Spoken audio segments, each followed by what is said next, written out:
आज हम लोग समझेंगे नॉन करंट एसेट्स के बारे में। सो नॉन करंट एसेट्स क्या होता है?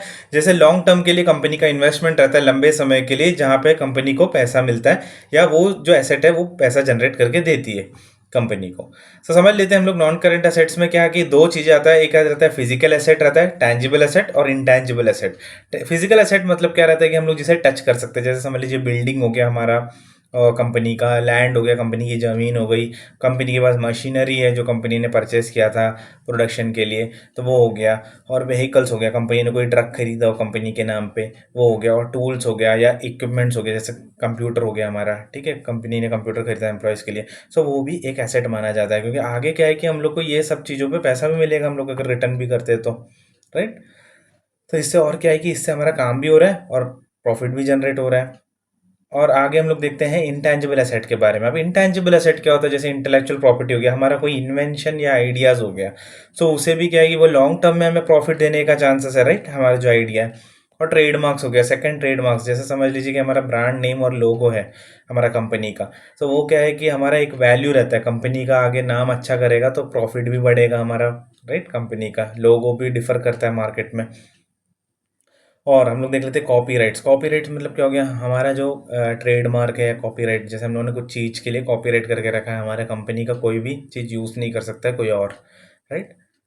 और फोर्थ हो गया हमारा पेटेंट्स। पेटेंट्स मतलब कोई इनोवेटिव आइडियाज़ हो गया हमारा, आगे जो हम लोग क्या है कि उसे पेटेंट कर देते हैं लिमिटेड टाइम के लिए, ताकि क्या है कि ये कोई और यूज़ ना करे, ये आइडिया या इन्वेंशन जो हम लोगों ने ऑलरेडी प्रपोज किया या हम लोग देने वाले। और क्लाइंट और मेलिंग लिस्ट हो गया। क्लाइंट्स तो हमारे लॉन्ग टर्म रिलेशनशिप है, आगे भी अगर एक क्लाइंट आ जा रहा है तो हमें अगर उसको लॉन्ग टर्म में रिलेशन है तो आगे भी हम हमसे उससे प्रॉफिट मिलेगा, क्योंकि वो हमारा गुड्स परचेस करेगा या प्रोडक्ट परचेस करेगा। और गुडविल हो गया, कंपनी की रेपुटेशन, कंपनी का जो अच्छा नाम, कंपनी का अच्छा नाम होगा तभी प्रॉफिट जनरेट होगा, नहीं तो नहीं होगा आगे। तो ये सब हमारा नॉन करंट एसेट्स में आता है, राइट। तो ये बैलेंस शीट में रहता है, मैं आपको एक्सप्लेन करूंगा बैलेंस शीट में हम ये कहाँ पे देख सकते हैं, वो भी मैं दिखाऊंगा।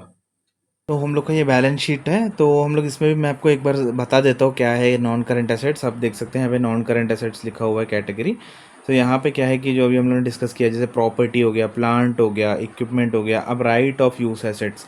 अब राइट ऑफ यूज़ एसेट मतलब हम लोगों ने कुछ लीज पे दिया गया है, तो वो सब क्या है कि हमारा एक एसेट है, राइट, रेंट पे दिया है। तो और capital work in progress. Capital work in progress मतलब जैसे कि हम लोगों ने प्रोजेक्ट्स में कुछ पैसा लगाया जो फ्यूचर प्रोजेक्ट्स के लिए, जो लॉन्ग टर्म के लिए हमें बेनिफिट करेंगे, तो वो वाला प्रोजेक्ट का भी हम लोग को इधर देना पड़ेगा। और other intangible asset, already intangible asset हम लोग डिस्कस कर चुके हैं क्या है। और इंटेंजिबल एसेट अंडर डेवलपमेंट, जो भी डेवलपमेंट में होगा। और फाइनेंशियल एसेट्स मतलब जैसे समझ लीजिए इन्वेस्टमेंट कुछ किया है हम लोगों ने, वो भी एसेट है। और लोन्स है हमारा, जैसे लोन मतलब लोन हम लोगों ने किसी को दिया है, राइट, कंपनी के किसी को दिया है, तो वो ही हम लोग को दूसरे किसी को हम लोगों ने लोन्स प्रोवाइड किया है, तो वो हमारे यहाँ पे आता है। और अदर फाइनेंशियल एसेट, जो भी अदर कोई और फाइनेंशियल एसेट है कंपनी का, तो वो भी यहाँ पे दर्ज करना पड़ेगा। और इनकम टैक्स का एसेट और अदर नॉन करंट एसेट। तो ये सारी चीज़ें हमें इधर पूरे नॉन करंट एसेट जितने भी हैं हमें यहाँ पे बताना पड़ता है। 87,301 आ रहा है। तो होप आपको ये वीडियो समझ में आ रहा है। और कुछ समझ में नहीं आया है तो पूछना ज़रूर, तो आपको उसका भी एक्सप्लेनेशन मिल जाएगा। Thank you.